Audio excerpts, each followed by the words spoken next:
Então, eu quero inicialmente agradecer o convite para participar desse evento e a honra a mim concedida de proferir a conferência de abertura desse importante e oportuno evento, nesse momento de um surpreendente, ainda que previsível, retrocesso político que estamos vivendo em nosso país.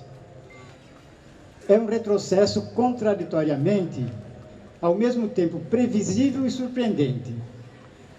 Previsível porque a reviravolta política que estamos vivendo tem a ver com a profunda crise de caráter estrutural que afeta globalmente a sociedade capitalista, o que se evidencia na desmontagem do chamado estado de bem-estar nos países europeus, culminando agora com a vitória de Donald Trump para a presidência dos Estados Unidos. Nós estamos assistindo essa desmontagem, estamos vendo que na França, um país inclusive governado por um partido socialista, eles estão aprovando leis no parlamento, retirando direitos dos trabalhadores, embora os trabalhadores que já têm tradição de combatividade saem às ruas, se manifestam e mesmo assim as medidas de retirada de direitos estão indo para frente. Ao mesmo tempo, no entanto, embora previsível, ao mesmo tempo, essa reviravolta política no Brasil não deixa de ser surpreendente, porque nós jamais poderíamos imaginar que nossa democracia, conquistada a duras penas após 21 anos de ditadura empresarial militar, e que parecia consolidar-se na vigência da Constituição de 1988, viesse a sofrer um duro golpe, provocando um retrocesso político de proporções inimagináveis. Não posso, não é tema da conferência, eu analisar essa conjuntura, né, da qual participei, inclusive, na segunda-feira, num debate, né, sobre essas medidas, né, em que se evidenciou o caráter não só de retrocesso, mas de falta de bom senso, de irracionalidade dessas medidas, porque elas, inclusive, não vão resolver o problema que eles acreditam e propagam resolver com essa medida. Porque essa medida de 20 anos de congelamento vai piorar ainda mais a economia. Toda a mídia e os que estão defendendo essa posição costumam exemplificar com a situação das famílias, né? A família, quando está recebendo menos, ela corta gastos. E o governo também tem que fazer isso. Totalmente errado. O governo tem que fazer exatamente o contrário, que numa situação de depressão, o governo tem que aumentar os seus investimentos, os seus gastos, para dinamizar a economia e sair da crise. Do jeito que está sendo feito, nós vamos afundar cada vez mais na crise. E sem falar que essas medidas estão fazendo no Brasil algo que ocorreu na comunidade europeia num outro quadro, né? Porque a comunidade europeia, ao instituir a moeda única, retirou dos países a autonomia do Banco Central, né, de construir a sua economia a partir da sua própria moeda. E por isso esses países entraram em crise, né, porque eles não tinham mais a condição de atuar na sua própria economia, porque ficavam dependentes do Banco Central Europeu. O Brasil tinha autonomia, moeda própria, uma moeda relativamente forte, com reservas internacionais, com uma dívida dominantemente em reais, e, portanto, tinha toda a autonomia para enfrentar a crise, né, geral do capitalismo. E, no entanto, com essas medidas, o que vai acontecer no Brasil é que os estados e municípios irão quebrar, porque os estados e municípios não têm banco central, não têm possibilidade de emitir moeda e, consequentemente, não têm condições de enfrentar as próprias crises. Isso está acontecendo no Rio de Janeiro, está acontecendo no Rio Grande do Sul, e a tendência é que os outros estados encaminhem na mesma direção. Bom, então esse é um parênteses, né, falando um pouco dessa conjuntura, né, Mas eu volto, então, agora ao tema da conferência, né? E dizendo que é exatamente nessa conjuntura que o Grupo de Estudos e Pesquisas em Antônio Gramsci promove esta Jornada Internacional de Estudos e Pesquisas em Antônio Gramsci, tendo como tema central praxis, formação humana e a luta por uma nova hegemonia, que, ao longo do evento, se desdobra em 5 mesas. A mesa 1, Praxis e Formação Humana. A 2, Filosofia da Praxis e as Dimensões da Hegemonia. A 3, Organizações Sociais e a Luta por uma Nova Hegemonia. A 4, Estado e Sociedade Civil, Crise e os Rumos para a Sociedade Regulada. E a mesa 5, Educação, Política e Cultura. Bom, então, nesse quadro, o tema que os organizadores dessa jornada atribuíram a esta mesa de abertura, Educação, Praxis e Emancipação Humana, tem um caráter introdutório ao tema central, cujos aspectos serão objeto de aprofundamento nas 5 mesas subsequentes que compõem o núcleo da programação deste evento. Considerando que emancipação humana aparece apenas no enunciado do tema desta conferência de abertura, eu vou partir desse conceito para posicioná-lo como o alvo da praxis revolucionária e especificamente da praxis educativa, abordando assim então os 3 temas da mesa, né? Educação, praxis e emancipação humana. Bem, então eu começo pela peculiaridade do conceito de emancipação humana no âmbito do marxismo. Toda emancipação é a recondução do mundo humano, das relações, ao próprio homem.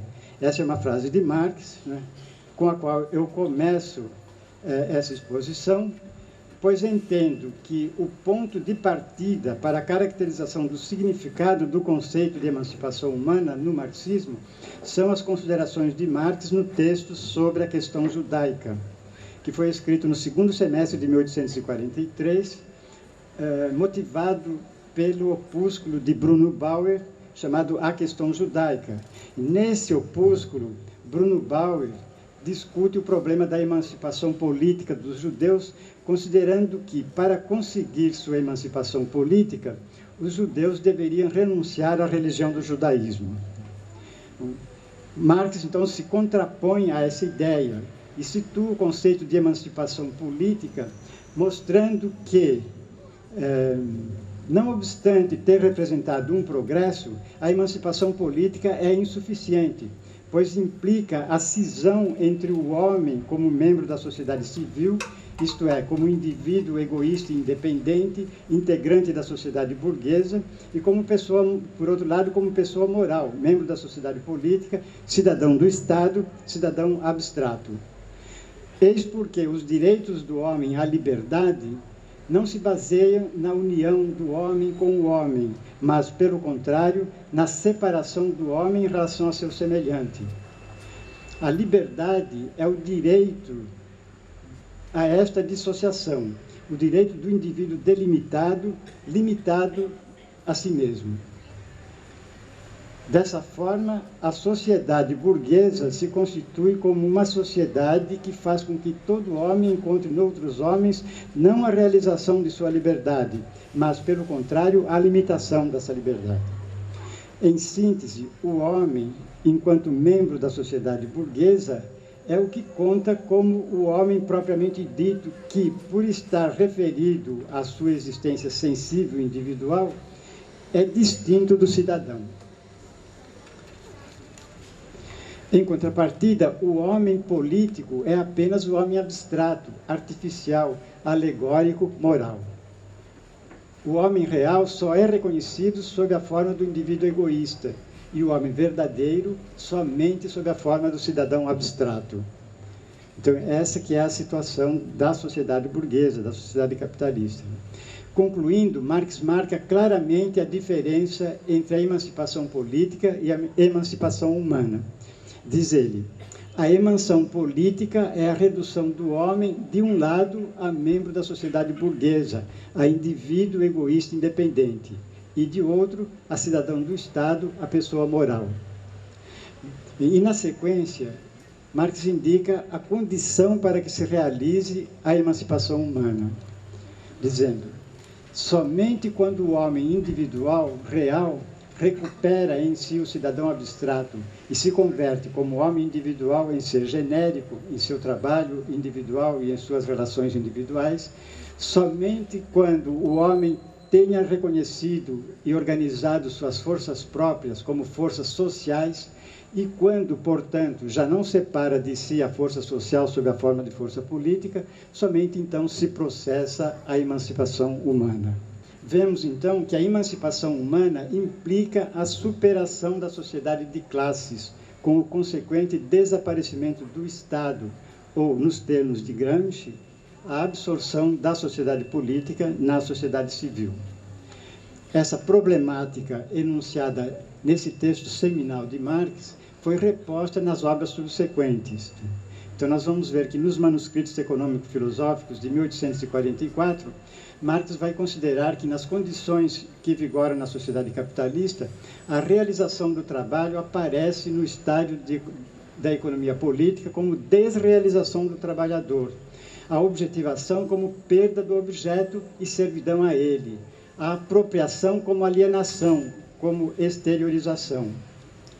Entretanto, se a propriedade privada nos fez tão estúpidos e unilaterais que um objeto só é nosso quando o temos, quando existe para nós como capital, ou quando é imediatamente possuído, comido, bebido, vestido, habitado, em resumo, utilizado por nós, com a superação da forma capitalista de sociedade, atingido o estágio da emancipação humana, a apropriação unilateral cederá lugar à apropriação omnilateral. Então, a apropriação unilateral é a parcial, omnilateral é a integral, a total, a universal. E aí eu faço uma citação dos manuscritos, um pouco mais longa, e para observar que nessa nova situação supera-se na nova situação em que se passa da sociedade capitalista para uma nova sociedade, supera-se a alienação e as objetivações produzidas pelos indivíduos se constituem em fatores de realização para si e para os demais seres humanos, que se humanizam tanto sensível como espiritualmente. E aí ele faz uma outra citação que eu acho importante registrar, porque chama atenção para os aspectos da sensibilidade que normalmente se tende a acusar Marx e o marxismo de não levar em conta esses aspectos, né? Então, diz ele nessa passagem dos manuscritos econômico-filosóficos: somente por meio da riqueza objetivamente desenvolvida do ser humano é, em parte, cultivada e, em parte, criada a riqueza da sensibilidade humana subjetiva, um ouvido musical, um olho para a beleza da forma. Em resumo, somente assim se cultivam ou se criam sentidos capazes de gozos humanos, sentidos que se afirmam como forças essenciais humanas, pois não apenas os 5 sentidos, mas também os chamados sentidos espirituais, os sentidos práticos, vontade, amor, etc., em uma palavra, o sentido humano, a humanidade dos sentidos, se constitui unicamente mediante a existência de seu objeto, mediante a natureza humanizada. A formação dos 5 sentidos é um trabalho de toda a história universal até nossos dias. Bom, então isso nos manuscritos econômico-filosóficos. Aí na ideologia alemã, ele retoma essa questão, depois na Miséria da Filosofia, que é de 1847, né, ele considera que a classe trabalhadora deverá substituir a antiga sociedade civil por uma associação que excluirá as classes e seu antagonismo.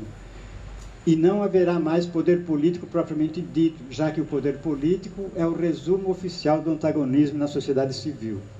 E arremata: somente numa ordem de coisas em que não existem mais classes e antagonismos entre classes, as evoluções sociais deixarão de ser revoluções políticas. Consequentemente, superadas as classes e seus antagonismos, cessa o primado da política e estarão dadas as condições para a verdadeira emancipação humana. E essa questão reaparece também no Manifesto do Partido Comunista, de 1848, né? E depois também na Guerra Civil na França, escrito em 1871, sobre a Comuna de Paris, né? Ali ele observa que o objetivo da Comuna era extirpar os fundamentos econômicos sobre os quais assenta a existência de classes e, por conseguinte, a dominação de classe. Emancipado do trabalho, todo homem se torna um trabalhador e o trabalho produtivo deixa de ser um atributo de classe. Então, nós podemos ver que, efetivamente, a emancipação do trabalho, permitindo a superação da mera emancipação política, se constitui em condição para a plena emancipação humana. Bem, Gramsci, dando continuidade ao exame do problema da emancipação humana, considera que o fim do Estado, preconizado por Marx e Lenin, coincide com a absorção da sociedade política pela sociedade civil.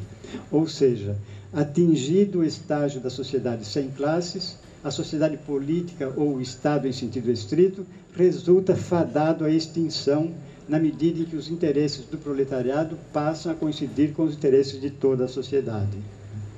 E ele explicita essa questão nos seguintes termos. Aqui eu faço uma citação de Gramsci. Diz ele: a classe burguesa está saturada. Não só não se amplia, mas se desagrega.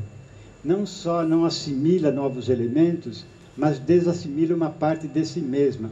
Ou, pelo menos, as desassimilações são muito mais numerosas do que as assimilações. Uma classe que se considere capaz de assimilar toda a sociedade e, ao mesmo tempo, seja realmente capaz de exprimir estes processos, leva à perfeição esta concepção de Estado e do direito, de tal modo a conceber o fim do Estado e do direito em virtude de terem eles completado a sua missão e de terem sido absorvidos pela sociedade civil.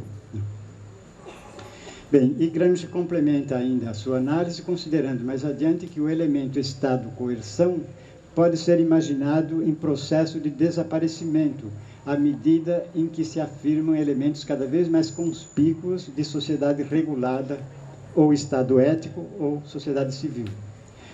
Ora, a sociedade regulada corresponde ao reino da liberdade, contraposto ao reino da necessidade, no qual a humanidade vive ainda hoje. Mas o enorme desenvolvimento das forças produtivas, já atingido, disponibiliza as condições objetivas para o advento do reino da liberdade.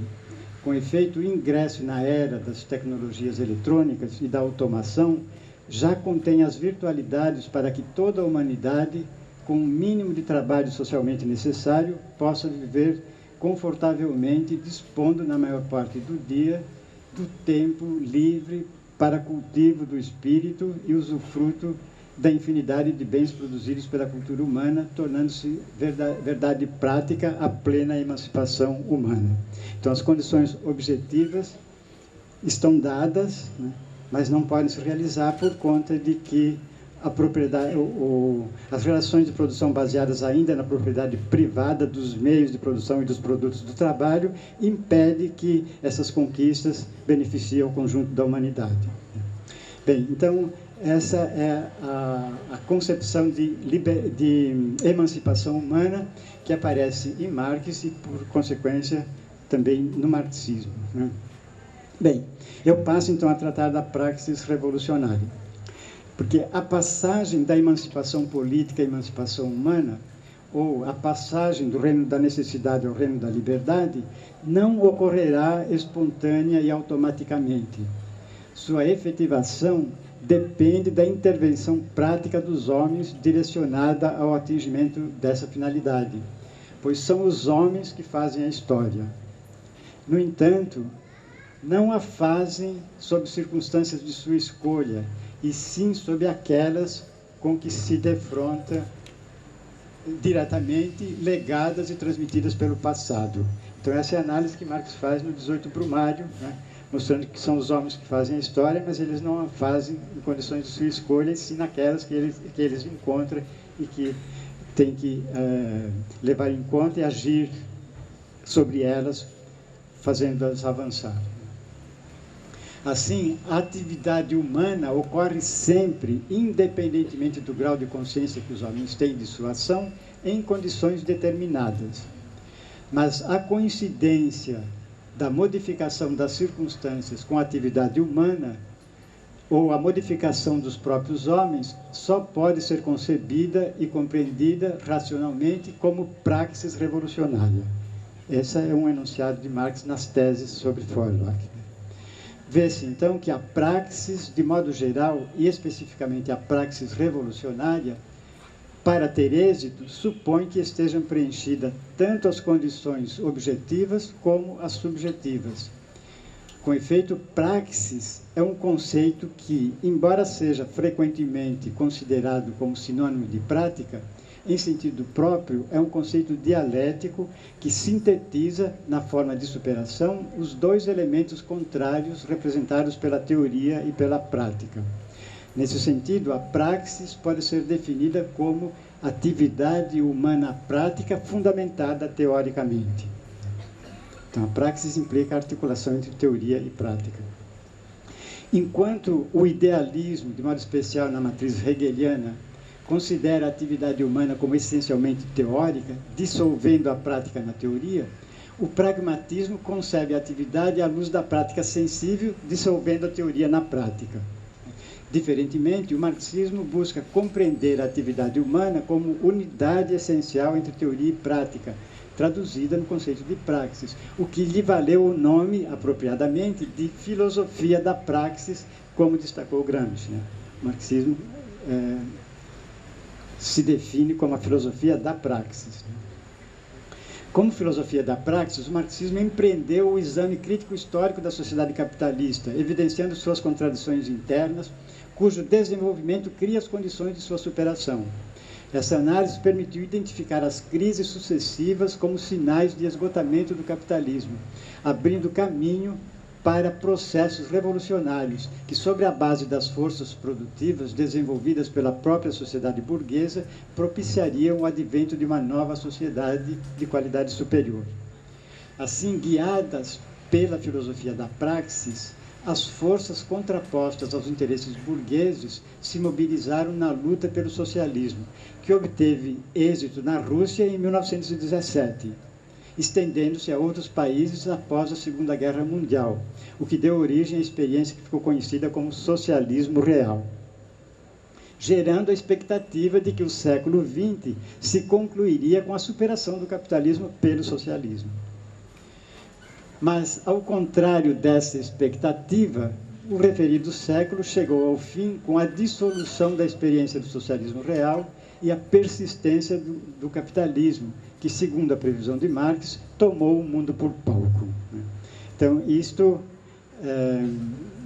é compreensível na medida em que o capitalismo não tinha ainda tomado conta do mundo todo e forçava os limites para poder se estender ao mundo todo. E conseguiu, aí, com a queda do socialismo real, se espalhar pelo mundo todo. Isso significa que agora ele não tem mais para onde se expandir, e, portanto, ele entra em crise e só pode desenvolver uma produção destrutiva, como daqui a pouco eu vou mencionar. Bem, então, nesse contexto, o século XX parece um parênteses histórico, uma espécie de sonho para os socialistas, ou um pesadelo para a burguesia, de que o capitalismo seria ultrapassado, cedendo lugar à sociedade socialista. Acordamos, no final desse século, do século XX, os socialistas com a desilusão de que foi apenas um sonho, e a burguesia com o alívio de que tinha sido somente um pesadelo. E, no âmbito do movimento dito pós-moderno, retomam-se as críticas à razão que haviam marcado as principais tendências filosóficas na passagem do século XIX para o século XX, como se este último século, o século XX, não tivesse existido. Nós acabamos voltando no debate teórico e ideológico ao final do século XIX e início do século XX.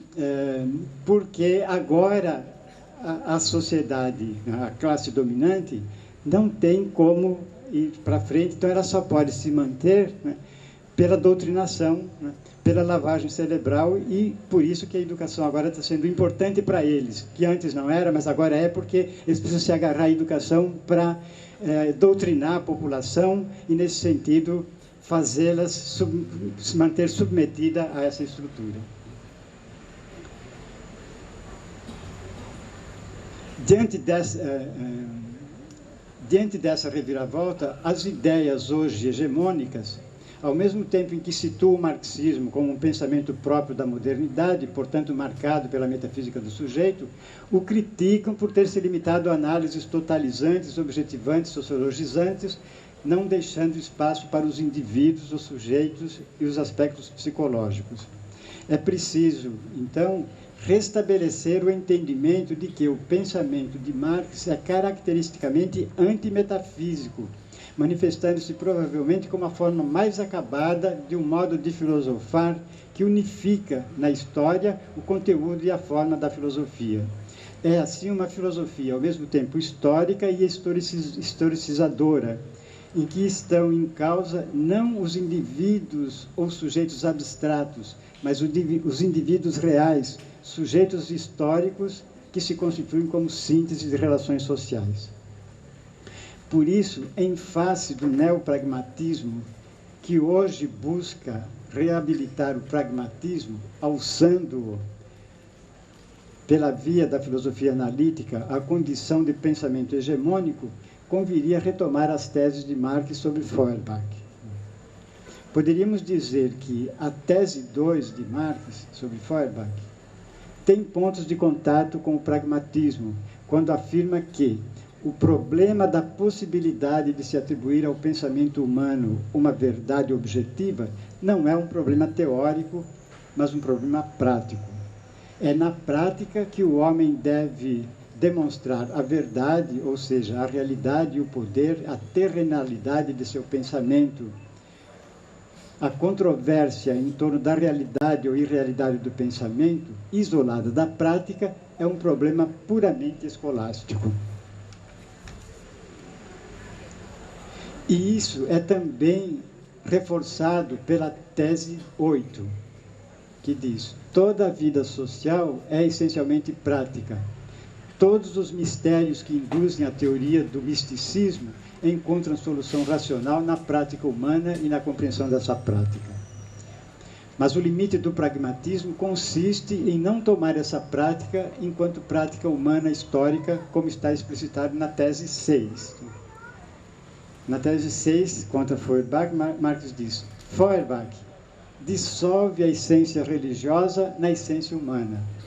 Porém, a essência humana não é algo abstrato e imanente a cada indivíduo. Na realidade, é o conjunto das relações sociais. Feuerbach, não entrando na crítica desta essência real, vê-se por isso obrigado, primeiro, a prescindir do processo histórico, considerando o sentimento religioso em si e pressupondo um indivíduo humano abstrato e isolado.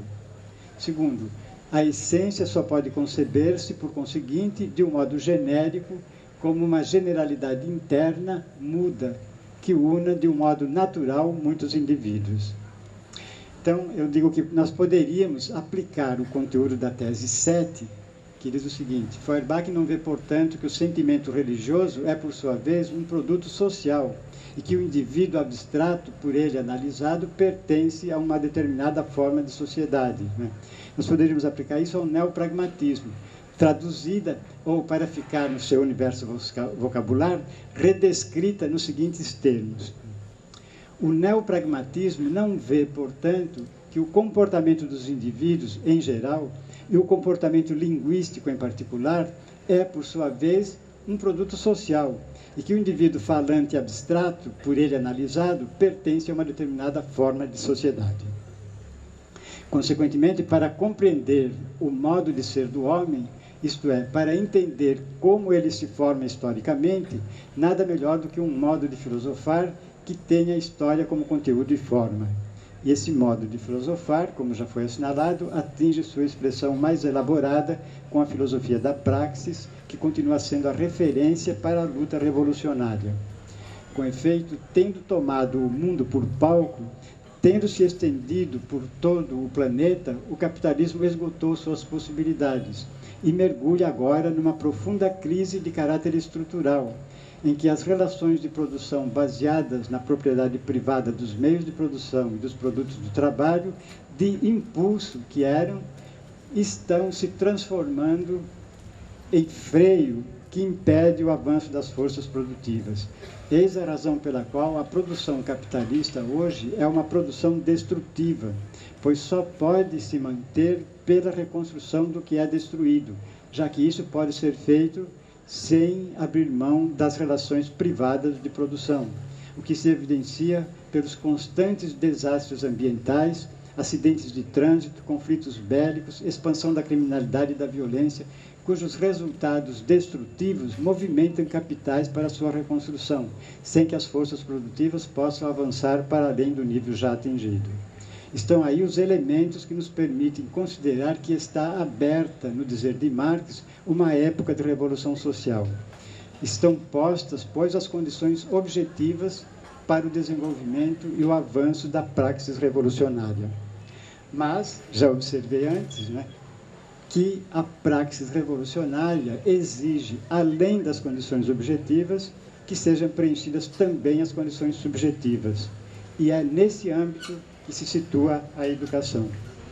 E eu passo, então, ao último ponto, que articula a educação com a revolução e a emancipação humana. Nesse momento, eu vou abordar a educação a partir de um aspecto específico, que, ao meu ver, constitui o cerne da concepção filosófica de Marx. Trata-se da categoria de concreto. Não dispondo de tempo para abordar o significado dessa categoria, tal como a expõe Marx no Método da Economia Política, vou diretamente ao exame sintético de suas implicações para a educação, formulando o que poderíamos chamar de uma pedagogia concreta. Então, ao discutir as bases da concepção dialética de educação, que a partir de 1984 passei a denominar de pedagogia histórico-crítica, eu tomei como referência o Método da Economia Política, tal como analisado por Marx nos Grundrisse e incorporado no volume publicado com o título Contribuição para a Crítica da Economia Política. Calcado nessa análise, considerei que o movimento que vai do empírico, o todo figurado na intuição, ao concreto, uma rica totalidade de determinações de relações numerosas, pela mediação do abstrato, a análise, constitui uma orientação segura tanto para o procedimento de descoberta de novos conhecimentos, portanto, para o método científico, como para o processo de ensino, o método pedagógico.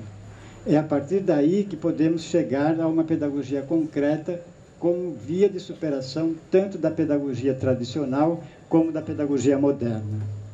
Uma pedagogia concreta é aquela que considera os educandos como indivíduos concretos, isto é, como sínteses de relações sociais.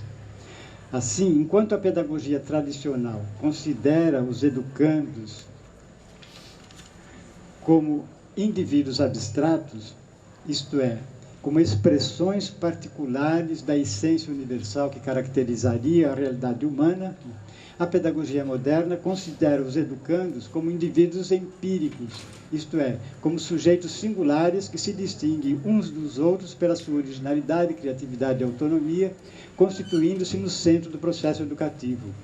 Por esse caminho, a pedagogia nova elide a história, naturalizando as relações sociais, como se os educandos pudessem se desenvolver simplesmente a partir de suas disposições internas, de suas capacidades naturais inscritas em seu código genético. Diferentemente, a pedagogia marxista, a pedagogia histórico-crítica, considera que os educandos, enquanto indivíduos concretos, se manifestam como unidade da diversidade, como uma rica totalidade de determinações e relações numerosas, síntese de relações sociais.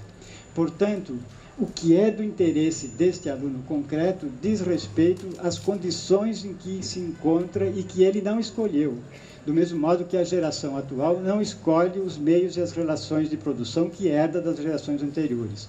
Sua criatividade vai se expressar na forma como assimila as relações herdadas e as transforma. Nessa mesma medida, os educandos, enquanto seres concretos, também sintetizam relações sociais que eles não escolheram. Isto anula a ideia de que o aluno pode fazer tudo pela sua própria escolha. Essa ideia não corresponde à realidade humana. Daí a grande importância de distinguir na compreensão dos interesses dos alunos entre o aluno empírico e o aluno concreto, firmando-se o princípio de que o atendimento aos interesses dos alunos deve corresponder sempre aos interesses do aluno concreto. O aluno empírico pode querer determinadas coisas, pode ter interesses que não necessariamente correspondem aos seus interesses concretos. É neste âmbito que se situa o problema do conhecimento sistematizado, que é produzido historicamente e, de certa forma, integra o conjunto dos meios de produção. Esse conhecimento sistematizado pode não ser do interesse do aluno empírico, ou seja, o aluno, em termos imediatos, pode não ter interesse no domínio desses conhecimentos. Mas esse conhecimento corresponde diretamente aos interesses do aluno concreto, pois enquanto síntese das relações sociais, o aluno está situado numa sociedade que põe a exigência do domínio desse tipo de conhecimento. E é, sem dúvida, tarefa precípua da escola viabilizar o acesso a esse tipo de saber. Eis como a pedagogia histórico-crítica, trilhando as sendas abertas por Marx, habilita-se a enfrentar os desafios postos à educação pela sociedade atual, ultrapassando o horizonte do capitalismo e da sua forma social correspondente à sociedade burguesa, visando contribuir para a construção de uma sociedade em que estejam abolidas as relações de dominação entre os homens, com o que se torna verdade prática a emancipação humana. Mas, como já foi assinalado, para se chegar a essa nova sociedade, é preciso transformar radicalmente a sociedade atual, impondo-se a exigência de pôr em movimento a praxis revolucionária. E a revolução é exatamente a questão prática por excelência que moveu toda a elaboração teórica de Gramsci. Como se pode ver por sua manifestação no Ordem Novo, de 5 de junho de 1920, sua concepção de revolução se baseava no prefácio à contribuição para a crítica da economia política, especificamente na passagem que Marx chama a atenção para a contradição entre as forças produtivas e as relações de produção. Estas, as relações de produção, de formas de desenvolvimento das forças produtivas, a partir de determinado estágio, transformam-se em seu entrave, abrindo-se então uma época de revolução social.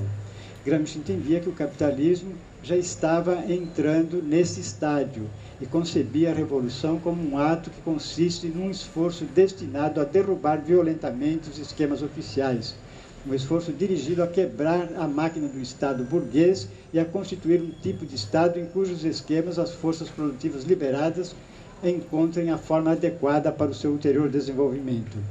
Esse outro tipo de Estado, tal como ele já havia indicado em 15 de novembro de 1919, consistiria na ditadura do proletariado, encarnada num sistema de conselhos operários de camponeses. Gramsci introduz novas precisões àquela ideia de revolução. Foi a partir dessas experiências que elaborou a teoria do Estado ampliado, com a correspondente visão também ampliada de partido. A percepção do importante papel desempenhado pela sociedade civil na sustentação do bloco histórico burguês na sociedade do tipo ocidental o levou a colocar no centro de suas elaborações teóricas o conceito de hegemonia. E o tema da revolução passou a ser tratado a partir da revolução intelectual e da reforma intelectual e moral. Eis porque o Partido Revolucionário foi definido como uma organização privilegiada de difusão da concepção de mundo da classe proletária, o arauto e organizador de uma reforma intelectual e moral, o que, em síntese, significa criar o terreno para um ulterior desenvolvimento da vontade coletiva nacional popular, visando a realização de uma forma superior e total de civilização moderna. Bem, essa primeira função ligada à reforma intelectual e moral se desdobra na tarefa da educação das massas. Esta, por sua vez, se liga à função de hegemonia que implica a difusão por seus intelectuais da concepção de mundo correspondente aos interesses do proletariado. Para ele, né, para Gramsci, a concepção de mundo se manifesta em diferentes níveis, desde o senso comum e o folclore, passando pela religião, ideologia, ciência e filosofia. Ora, a concepção de mundo hegemônica é aquela que, em função de sua expressão universalizada e seu alto grau de elaboração, obteve o consenso das diferentes camadas sociais, convertendo-se em senso comum.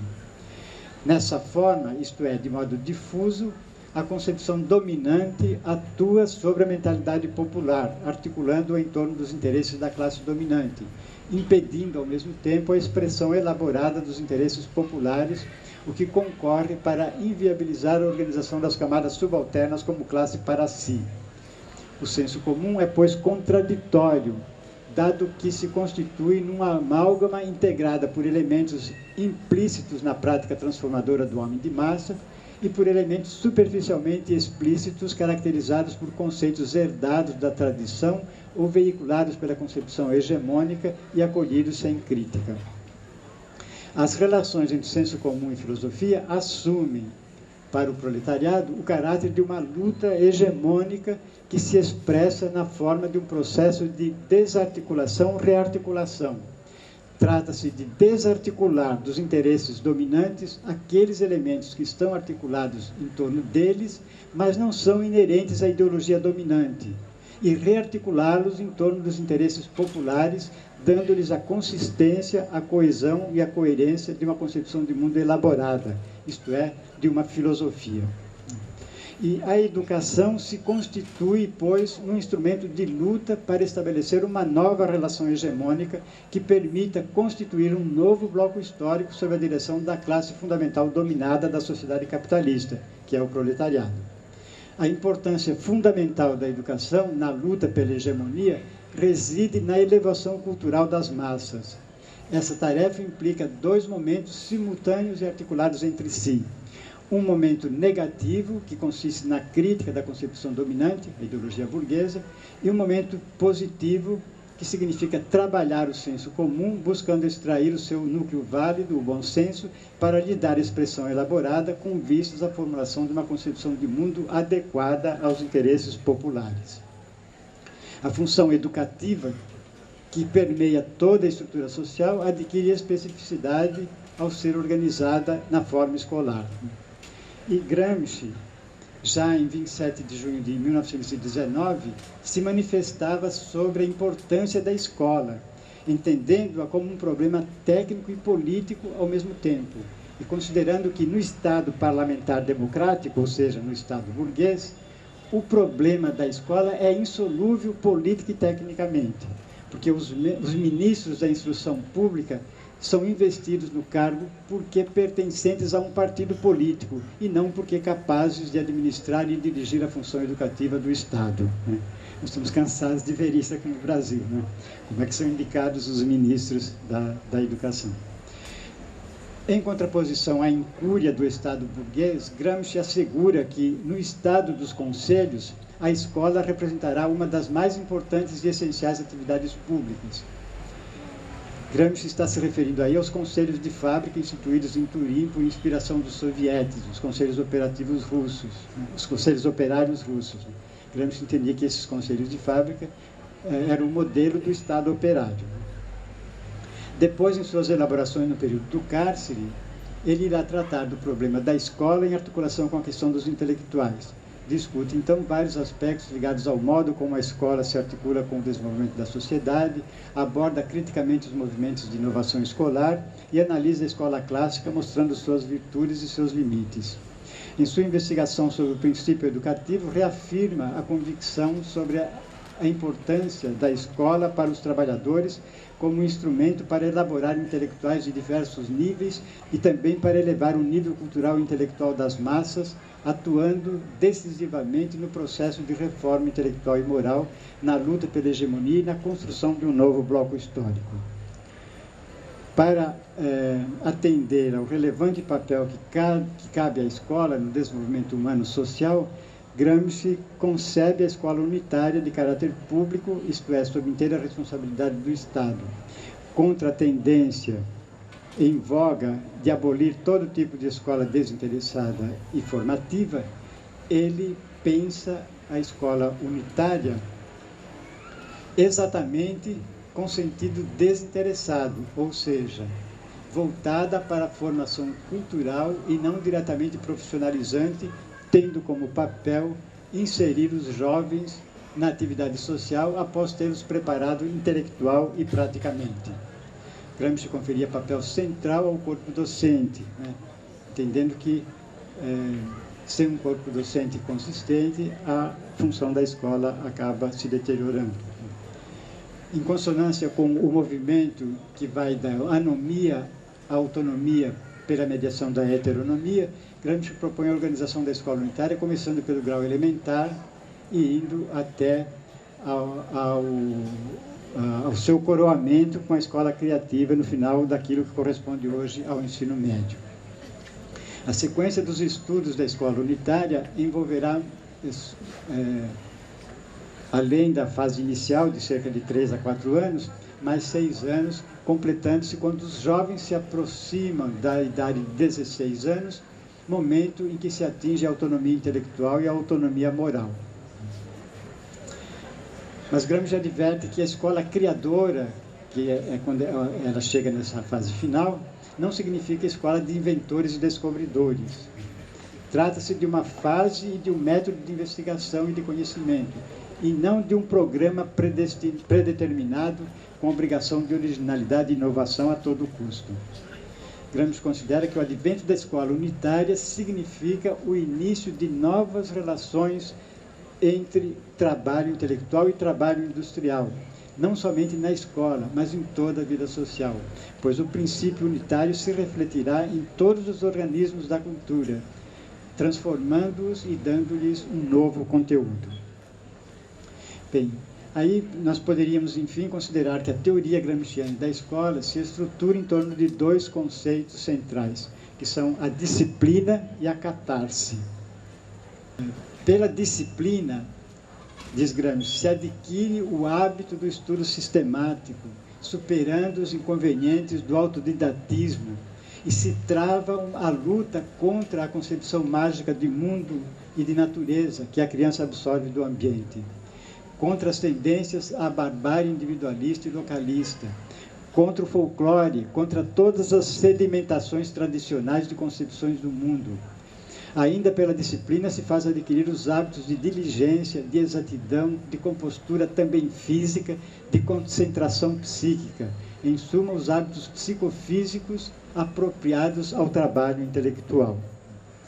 Então ele valorizava bastante a disciplina, para lutar contra essas tendências, né, reducionistas. Né? Hoje, o movimento que se está fazendo nesse governo é o contrário, né?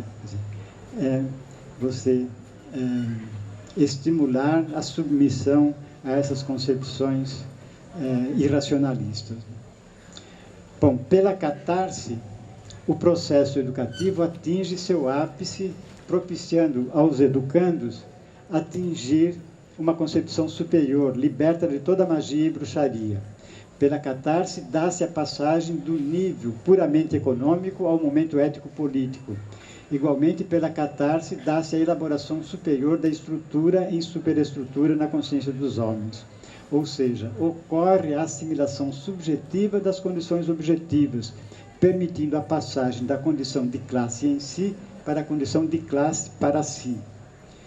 Enfim, pela catarse, que tudo aquilo que era objeto de aprendizagem se incorpora ao próprio modo de ser dos homens, operando uma espécie de segunda natureza que transforma qualitativamente sua vida integralmente, isto é, no plano das concepções e no plano da ação.